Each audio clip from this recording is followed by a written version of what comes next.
नमस्कार दोस्तों, जैसा कि हमने पिछले क्लास में देखा था कि संस्कृत व्याकरण के संधि में हमने यन संधि तक पढ़ा था।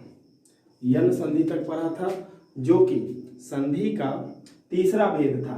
अभी जो हम पढ़ रहे हैं वह है आपका वृद्धि संधि, जो कि संधि का चौथा भेद है। तो वृद्धि संधि जानते हैं हम। वृद्धि संधि क्या होता है? कहता है यदि अवर्ण के बाद, अवर्ण में हमने पहले भी बताया था, जहां अवर्ण का प्रयोग किया जाता है तो हमें समझना है सिर्फ अ और आ, ना कि हमें हर्ष ई दीर्घ ई हर्ष उ और दीर्घ उ समझना नहीं।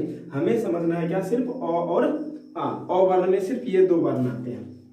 तो अवर्ण के बाद ए या ऐ रहता है। क्या रहता है?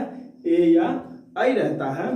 तो इस दोनों ए या ऐ दोनों में से किसी एक का प्रयोग करते हैं। जब दोनों रहता है ए या ऐ रहे तो क्या कहता है? दोनों के स्थान पर क्या हो जाता है? ऐ हो जाता है। क्या हो जाता है? ऐ हो जाता है। तो हम देखते हैं, इसका एक उदाहरण लेके देखते हैं कि ये अब दोनों के स्थान पर सिर्फ ये ऐ कैसे हो जाएगा। तो हम लिखते हैं उदाहरण के लिए यथा, तथा प्लस एव। क्या लिखा हमने? तथा प्लस एव। अब हमें देखना यह है कि किसके जगह पर क्या आता है। हमने कहा अ या आ के बाद, तो हमें देखना है इसमें से अ है या आ है। हमें देखना क्या है? अ है या आ है। तो यहाँ हमें इस तो को नहीं देखना, हमें क्या देखना है? इस था को देखना है। तो इस था को बोलने के लिए हमें किसकी आवश्यकता पड़ी है दोस्तों? आ की आवश्यकता पड़ी है। तो हम आ यहाँ निकाल लेते हैं। क्या निकाल लेते हैं? आ निकाल लेते हैं। अब इसके बाद हम देखते हैं कि निकालना क्या है हमको? ए निकालना है। कहता है ए या ऐ रहे, तो ए या ऐ रहने पर क्या हो जाता है? दोनों के स्थान पर क्या हो जाता है? ऐ का प्रयोग करते हैं हम। तो देखते हैं, यहाँ पर हम लिख देते हैं ए, क्योंकि यहाँ पर ए का प्रयोग किया गया है। ठीक है। तो इस दोनों को मिलाने के बाद, इस दोनों को जब हम मिलाते हैं तो क्या आता है बनकर? हमारा ऐ बनकर आता है। क्या बनकर आता है? ऐ। अब यहाँ तथा है और यहाँ एव है, तो दोस्तों क्या हो जाएगा? ऐ हो जाएगा। तो इस था के जगह पर हम क्या लिख देंगे? ऐ लिख देंगे। क्या हो जाएगा? तथैव हो जाएगा। क्या हो जाएगा? तथैव हो जाएगा। अब कहता है इसके बाद यदि अवर्ण के बाद, फिर से आते हैं हम अवर्ण पे, अर्थात इस अ या आ के बाद क्या रहता है? ओ या औ रहता है। ओ या औ रहता है। तो दोनों के स्थान पर क्या हो जाता है? औ हो जाता है। क्या हो जाता है? औ हो जाता है। तो अब हम इसका भी एग्जांपल लिख देखते हैं। कहता है अ या आ प्लस ओ या औ, ये दोनों है। अब इस दोनों में से कोई एक रहता है, चाहे ये रहे या ये रहे, ये रहे या ये रहे, इस सब में से अगर कोई एक रहता है तो बनकर क्या आता है? हमारा औ। तो हम अब इसका एक उदाहरण लेते हैं। उदाहरण में आता है आपका महा प्लस औषधि। क्या लिखते हैं? औषधि। औषधि। अब देखिए यहाँ भी आ है, अब हा है। तो हा में हमने यहाँ भी देखा कि था है, तो था में क्या लगा हुआ था? आ लगा हुआ था। यहाँ भी हा है, तो हा में क्या लगा हुआ है? आ लगा हुआ है। क्या लगा हुआ है? आ लगा हुआ है। और प्लस यहाँ पर क्या है? ओ है। तो इस दोनों को अब हम मिला देते हैं। तो दोस्तों क्या बनकर आएगा? ये औ बनकर आएगा। तो अब ये औ का प्रयोग हम क्या हम करेंगे? तो इस हा में करेंगे, जो क्या बनकर आएगा? महौषधि। आपको घबराना नहीं है। कहें कि आपके एग्जाम में कुछ ऐसे उदाहरण भी दिए जाएंगे जो आपको सही लगेंगे लेकिन वो गलत है। जैसे कि हम ऐसे लिखते हैं महौषधि। ठीक है। तो क्या ये उदाहरण सही होगा हमारा? नहीं, क्योंकि हमें इस हा को बदल देना, क्योंकि हा, आ और ओ दोनों को मिलाकर क्या बनता है? औ बनता है। तो ये जो होगा हमारा क्या होगा? गलत होगा। तो सही क्या होगा हमारा? ये होगा सही, महौषधि। ये हमारा उदाहरण बनकर जो आएगा, यह उदाहरण हमारा क्या होगा? सही होगा। तो दोस्तों अब हमें वृद्धि संधि समझने में कहीं कोई दिक्कत नहीं होनी चाहिए, क्योंकि ये बहुत ही आसान संधि है। आपको एक शॉर्ट फॉर्म में यहाँ पर बताया भी गया है, ऐ ओ वृद्धि बखानीय। अर्थात इसका मतलब जहां अ प्लस ए रहता है वहां ऐ कर देते हैं, जहां अ या आ प्लस ओ या औ रहता है तो वहां पर क्या कर देते हैं? हम औ कर देते हैं। और बाद बाकी हमें कुछ नहीं करना है, सब कुछ वैसे का वैसे ही रहता है, सिर्फ हमें औ और ऐ को बदल कर लाना है। तो दोस्तों ये हो गया हमारा वृद्धि संधि। इसके बाद हमारा संधि का जो पांचवा भेद है वह क्या है? अयादी संधि है। क्या है? अयादी संधि। तो अब अयादी संधि क्या होता है वह भी हम देखते हैं।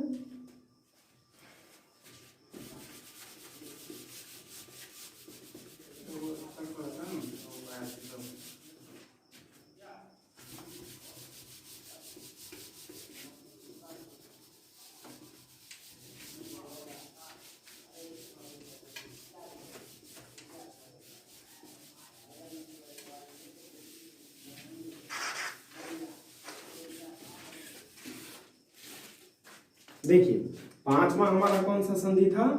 अयादी संधि था। कौन सा? अयादी संधि। अब अयादी संधि क्या होता है दोस्तों वो देखते हैं। तो अयादी संधि समझने के लिए हमारे इस उदाहरण में सबसे पहले ही बता दिया जाता है यदि बाद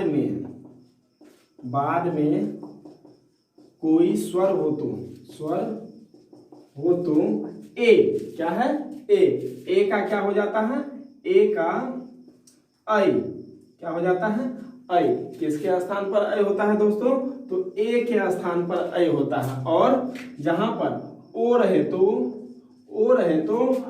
ओ के स्थान पर अब क्या हो जाता है? अब। उसके बाद ए के बाद क्या आता है हमारा? ऐ रहे तो ऐ के स्थान पर आय। क्या? आय कर दिया जाता है। और इसके बाद अब है ओ के बाद क्या आता है? औ। तो औ के स्थान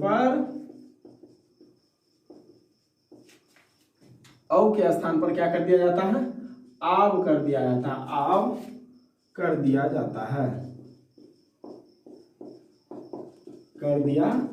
जाता है। तो अयादी संधि हमारा क्या कहता है? यदि बाद में कोई स्वर रहे, पहले क्या है उससे हमें कोई मतलब नहीं है। पहले क्या होगा? तो पहले ये होगा और ये होगा। पद दो होते हैं, एक उत्तम पद एक प्रथम पद। अर्थात प्रथम पद जो होता है हमारा, प्रथम पद वह क्या होता है? पहले वाला, जिसको हम क्या कहते हैं? पहला शब्द। क्या कहते हैं? पहला शब्द। और दूसरा जो होता है हमारा उत्तर पद। क्या होता है?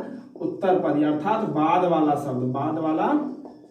शब्द। ये दो पद होते हैं। वैसे पद तो हम समास में पढ़ते हैं, पद का प्रयोग हम संधि में कहीं नहीं करते हैं। ये हम दो पदों के बारे में बताना था, इसलिए हमने ये दो पद को बतलाया। पद का प्रयोग हम जब भी करेंगे तो कहाँ करेंगे दोस्तों? समास में करेंगे। संधि में क्या प्रयोग करते हैं? शब्द का प्रयोग करते हैं। इसलिए हम यहाँ कहते हैं पहला शब्द और बाद वाला शब्द। जैसा कि हमने एग्जाम्पल में बताया था, तथा प्लस एव अर्थात ये हो गया हमारा प्रथम पद, ये हो गया उत्तर पद। ठीक है दोस्तों। तो क्या है? प्रथम पद में क्या होना चाहिए? ए होना चाहिए, ओ होना चाहिए, आई होना चाहिए और औ होना चाहिए। तो इस सभी के स्थान पर हमको बदल कर क्या लाना है? ए के स्थान पर क्या हो जाता है? ऐ हो जाता है। क्या हो जाता है? ए के स्थान पर ऐ हो जाता है। और ओ के स्थान पर क्या होता है? अब हो जाता है। और ऐ के स्थान पर आय होता है, औ के स्थान पर अब होता है दोस्तों। ठीक है दोस्तों। अब हम इसका उदाहरण देखते हैं। क्या होता है। तो सबसे पहले हमारा क्या था? ए। तो हम लिखते हैं से प्लस अनम। क्या होता है? क्या है उदाहरण? से और अनम। तो हमने क्या कहा था? प्रथम पद में क्या होना चाहिए? ए होना चाहिए, ओ होना चाहिए, उसके बाद आई होना चाहिए और औ होना चाहिए। तो देखिए प्रथम पद में क्या हमारा? से है, ए है। कहिएगा कैसे है? तो 100। ठीक है। और यहाँ ऊपर में क्या कहते हैं इसको? ए कार की मात्रा कहते हैं। अर्थात हम इसको ऐसे लिख सकते हैं, बिल्कुल लिख सकते हैं। तो इसका फॉर्मूला समझने के लिए हम क्या ले आते हैं? ए ले आते हैं। और क्या कहता है? यदि बाद में कोई स्वर हो तो देखिए यहाँ पर बाद में कोई स्वर है, बिल्कुल है। अनम में साक्षात अ बैठे हुए हैं यहाँ पर। तो अब साक्षात यहाँ पर एक स्वर तो बैठे हैं पहले से। अब जहां पर बाद में कोई स्वर रहता है तो ए के स्थान पर क्या हो जाता है? आई हो जाता है। तो अब यहाँ पर इस ए को हटा देते हैं, अर्थात इस ए को हमें हटाना होगा। क्या हटाना होगा? यहाँ पर जो ए हमने लिखा था इस ए को हम लुप्त कर देंगे। जब लुप्त कर देंगे तो इस ए के स्थान पर क्या आ जाएगा? आई आ जाएगा। तो क्या हम ऐसे लिखेंगे? सैनम। क्या ये सैनम हमारा सही होगा? नहीं होगा। क्यों? क्योंकि ये अ और ये ए दोनों को मिलाकर क्या बनता है? आई बनता है। ठीक है, आई बनता है। तो हम अ को न लिखकर सीधा क्या लिखते हैं? सैनम। क्या लिखते हैं? सैनम।